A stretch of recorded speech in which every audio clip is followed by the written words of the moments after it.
Hello guys, most welcome. हम कर रहे हैं financial management for BCom BBA and CA inter students. इसके अंदर हमने चैप्टर नंबर 2 स्टार्ट किया था, लिवरेज एनालिसिस। लिवरेज एनालिसिस का आज का लेक्चर नंबर 2 है। लिवरेज एनालिसिस के अंदर हमने समझा कि लिवरेज का मतलब होता है कोई पावर, यानी कि इस लिवरेज को कैलकुलेट करके हम रिस्क का पता लगा सकते हैं। वो रिस्क 3 तरीके की होती है, एक ऑपरेटिंग, एक फाइनेंशियल, एक कंबाइंड।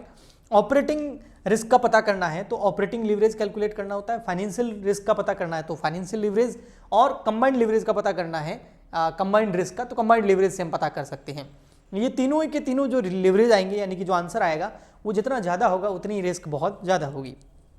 फिर हमने इसके फॉर्मूलाज लिखे, ऑपरेटिंग लिवरेज के फॉर्मूलाज मैंने बताए, और इसमें जो है कनेक्शन होता है सेल्स और ईबीआईटी के अंदर, और इसका फॉर्मूला होता है कंट्रीब्यूशन अपॉन ईबीआईटी। और अगर डिग्री ऑफ ऑपरेटिंग लेवल निकालना है तो फिर change in EBIT upon change in sales, percentage change in, ये वाला फॉर्मूला काम आएगा।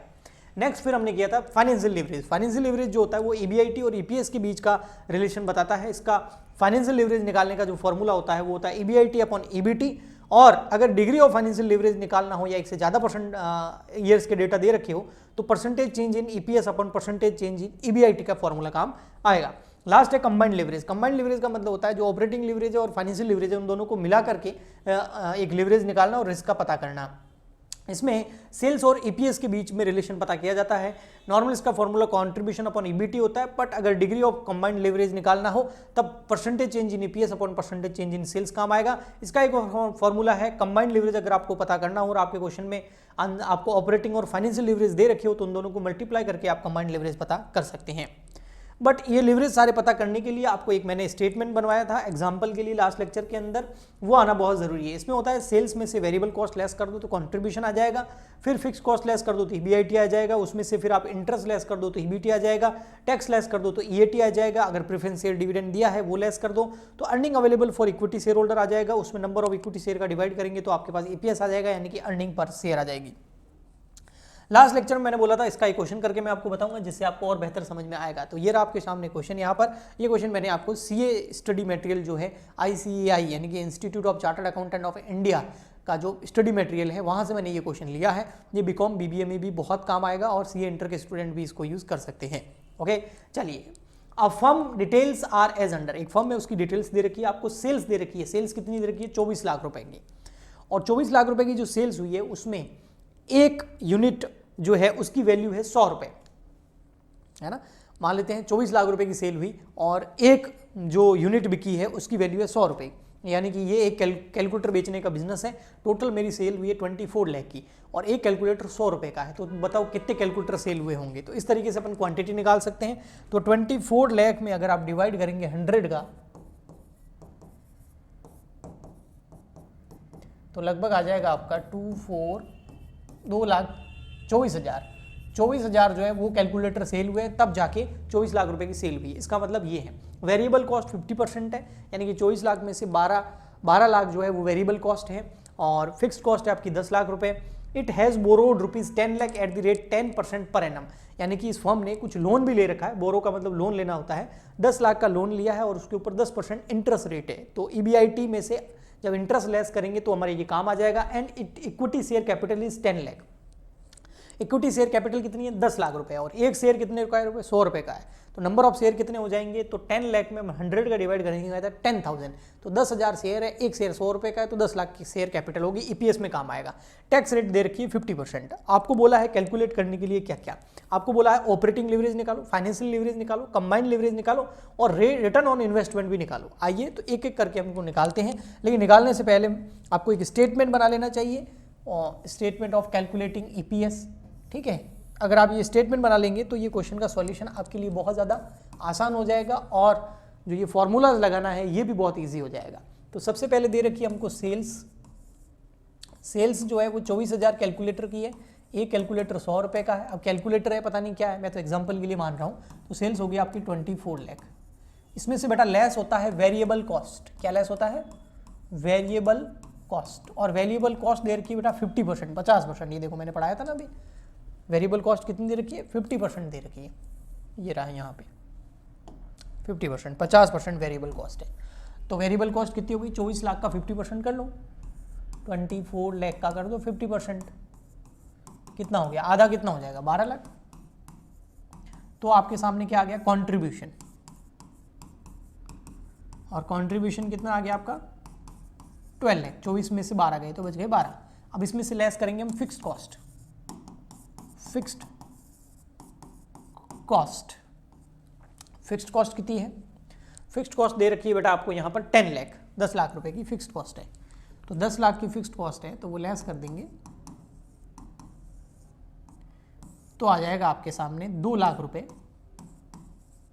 ये 2 लाख रुपए यानी कि 2 लाख रुपीज के आगे आपके सामने EBIT यानी कि earning before interest and tax या profit before interest and tax, पर पी नहीं बोलते उसको, अर्निंग बोलते, ई बोलते, EBIT। अर्निंग EBIT कितना आ गया 2 लाख रुपए, यानी कि सारी लगभग कॉस्ट निकाल दिए, केवल 2 चीजें इसमें से लेस करनी है, इंटरेस्ट और टैक्स, तो फिर earning available for share holders आ जाएगा। प्रेफरेंस शेयर इसमें वैसे भी दे नहीं रखे हैं, तो इसमें से लेस करना हमको इंटरेस्ट। अब इंटरेस्ट कितना, तो हमने लोन कितना बोरो किया है 10 लाख रुपए का, और उस पर इंटरेस्ट रेट कितनी है 10% पर एनम, और डेट नहीं दे रखी है लोन लेने की, तो हम मानेंगे भी पूरे साल का इंटरेस्ट लगेगा, तो लेस कर देंगे हम इंटरेस्ट। इंटरेस्ट की रेट है 10%, तो 10 लाख का लोन लिया है उसका 10% कर दो इंटरेस्ट, तो वो हो जाएगा आपका 1 लाख रुपए। तो अब आपके पास बच गया बेटा EBT, अर्निंग बिफोर टैक्स, कितनी 1 लाख। अब इसमें से क्या लेस कर दो बेटा, टैक्स लेस कर दो, टैक्स इनकम टैक्स है ये, ठीक है। तो टैक्स की रेट कितनी है क्वेश्चन में दे रखी है, consider tax rate 50%, 50% tax rate मानो इसको, ओके। तो 50% टैक्स रेट मानेंगे तो EBT पे लगता है टैक्स, EBT कितना है 1 लाख, उसका 50% कितना हो गया 50,000। तो आपके पास क्या आ गया EAT यानी कि अर्निंग आफ्टर टैक्स, या EAIT भी बोल सकते हैं, earning after interest and tax, okay, दोनों एक ही चीज है। अब इसमें से बेटा लेस होता है प्रेफरेंस डिविडेंड, लेकिन क्वेश्चन में कहीं भी प्रेफरेंस डिविडेंड वगैरह दे नहीं रखा है, प्रेफरेंस शेयर के बारे में कुछ नहीं बोल रखा है, ओनली इक्विटी शेयर के बारे में बोल रखा है। तो ये EAT हमारा क्या हो गया, जैसे लेस आप कर सकते हो प्रेफरेंस डिविडेंड, लेकिन है नहीं, प्रेफरेंस शेयर को डिविडेंड कुछ है नहीं, तो 0। तो ये 50 का 50 क्या आ गया आपका ESH यानी कि earning available for equity share holder, earning available for equity share holder, ठीक है। तो earning available for equity share holder कितनी हो गई, आप इसको जरूरी नहीं शॉर्ट में लिखो ESH, आप ऐसे भी लिख सकते हो, earning available for equity share holder, ऐसे। तो कितना आ गया 50,000, ठीक है। इसमें डिवाइड करना होता है, मैंने बोला था नंबर ऑफ इक्विटी शेयर का, number of equity share, number of equity share कितने हैं 10,000, कहाँ दिए हुए बेटा, देखो बताता हूँ, ये देखो नंबर ऑफ इक्विटी शेयर नहीं दे रखे हमको, शेयर कैपिटल दे रखी है, इक्विटी शेयर कैपिटल कितनी है 10 लाख रुपए की, और एक शेयर कितने का है 100 रुपए का, तो 10 लाख में 100 का डिवाइड करेंगे तो नंबर ऑफ इक्विटी शेयर कितना आएगा 10,000। तो इसमें हम जब 10,000 का डिवाइड करेंगे बेटा, ठीक है, 10,000 का हम क्या करेंगे डिवाइड करेंगे यहाँ पर, तो आपके पास में जो EPS है वो आ जाएगा, यानी कि अर्निंग पर शेयर, और EPS कितना आ गया बेटा, EPS आ गया आपके पास में यहाँ पर 5 रुपीज़। अब आप सारे फॉर्मूले लगा दो, ऑपरेटिंग लिवरेज के, फाइनेंशियल लिवरेज के, कंबाइंड लिवरेज के, तो आपके आंसर आते जाएंगे। तो सबसे फर्स्ट हम फॉर्मूला लगा रहे हैं ऑपरेटिंग लिवरेज। ऑपरेटिंग लिवरेज का फॉर्मूला आपको याद होना चाहिए, वो है कंट्रीब्यूशन, क्योंकि हमको कोई चेंजेस दे नहीं रखे हैं, 1 ईयर का ही डेटा दे रखा है, तो हम सिंपल सा फॉर्मूला लगाएंगे, परसेंटेज चेंज वाला नहीं लगाएंगे, कंट्रीब्यूशन अपॉन EBIT। अब कंट्रीब्यूशन देख लो कितना है यहाँ पर, कंट्रीब्यूशन ये रहा 12 लाख रुपए, और EBIT ये रहा 2 लाख रुपए, तो कंट्रीब्यूशन अपॉन EBIT, तो 12 लाख 12 लाख डिवाइड बाय 2 लाख, तो हमारा ऑपरेटिंग लिवरेज का आंसर जो है वो आ गया 6। ओके, ठीक। नेक्स्ट फॉर्मूला हमको लगाना है या कैलकुलेट करना है फाइनेंशियल लिवरेज।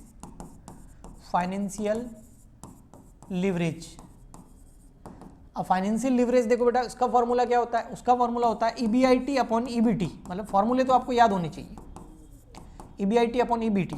अब EBIT तो ये रहा कितना था 2 लाख, और EBT कितना है देख लो इस स्टेटमेंट के अंदर, EBT ये रहा अर्निंग बिफोर टैक्स 1 लाख। तो यहां पर आपका फाइनेंशियल लिवरेज आ गया 2। अब अगला आता है हमारा कंबाइंड लिवरेज। कंबाइंड लिवरेज आप 2 तरीके से निकाल सकते हो,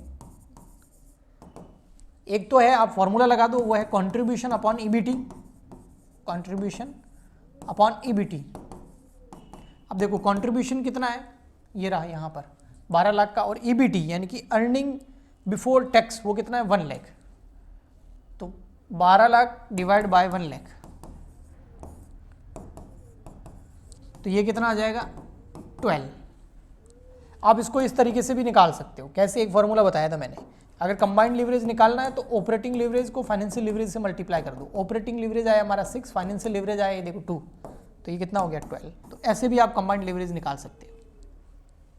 तो बहुत इजी है ये चैप्टर, हार्ड नहीं है। लास्ट अगला एक क्वेश्चन हमको और बोला है, रिटर्न ऑन इन्वेस्टमेंट। ये बहुत इजी है, रिटर्न ऑन इन्वेस्टमेंट, जिसको आप शॉर्ट में ROI भी बोलते हैं। स्टॉक मार्केट में बहुत दे रखा होता है। भाई जिन लोगों ने इन्वेस्टमेंट किया उनको कितना रिटर्न मिला। इन्वेस्टमेंट मतलब कैपिटल लगाई ना इस बिजनेस को स्टार्ट करने में, हाँ, तो कैपिटल कितनी लगाई और उसके ऊपर अर्निंग कितनी हुई आपको। कैपिटल कितनी लगाई और उस पर आपको अर्निंग कितनी हुई। वो अर्निंग कौन सी लेनी है, earning available for equity share holder, ये, और नीचे कैपिटल मतलब share capital. Number of share नहीं लेना है, शेयर कैपिटल लेनी है। तो जो हमारे शेयर होल्डर है वो बोल रहे हैं भैया देखो सब कुछ लेस करने के बाद, टैक्स वगैरह सब लेस करने के बाद में, प्रेफरेंस शेयर वगैरह को डिविडेंड देने के बाद में अर्निंग अवेलेबल हुई हमारे लिए कितनी, 50,000 की। ओके, तो 50,000 की भैया तुम्हारे लिए अर्निंग अवेलेबल हुई, तुमने 50,000 रुपये कमाए इस बिजनेस से, ठीक है। और तुम्हारी कैपिटल कितनी है, तुमने कैपिटल कितनी लगाई, सर हमने कैपिटल लगाई थी, ये देखो कैपिटल रुपीज़ 10 लाख रुपए की, 10 लाख रुपए लगाए तब जाके हमें उसके ऊपर 50,000 रुपये का प्रॉफिट हुआ। तो ROI निकाल दो, परसेंटेज में 100 से मल्टीप्लाई हो जाएगा भी। रिटर्न ऑन इन्वेस्टमेंट कितना है, 10 लाख का इन्वेस्टमेंट करने पर 50,000 रुपये का फायदा हुआ इस साल। तो रिटर्न ऑन इन्वेस्टमेंट है 5%। इससे अच्छा FD करा देते, बैंक 8% दे देती, बट ऐसा नहीं है क्योंकि ये तो बिजनेस के स्टार्टिंग में थोड़ा रिटर्न कम मिलता है, धीरे धीरे ये रिटर्न बढ़ने लग जाता है। ओके, सो आई होप आपको अच्छे से समझ में आया होगा। मिलते हैं नेक्स्ट लेक्चर में। नेक्स्ट लेक्चर में इसको हम और आगे बढ़ाएंगे। प्लीज़ आपका सपोर्ट चाहिए, ज़्यादा से ज़्यादा लाइक शेयर सब्सक्राइब कमेंट करें, सपोर्ट करें, ताकि हम हमारे चैनल को, हमारी फैमिली को बड़ा कर सकें और भी बहुत सारा कंटेंट आपके लिए ला सकें। तो गुड बाय, थैंक यू।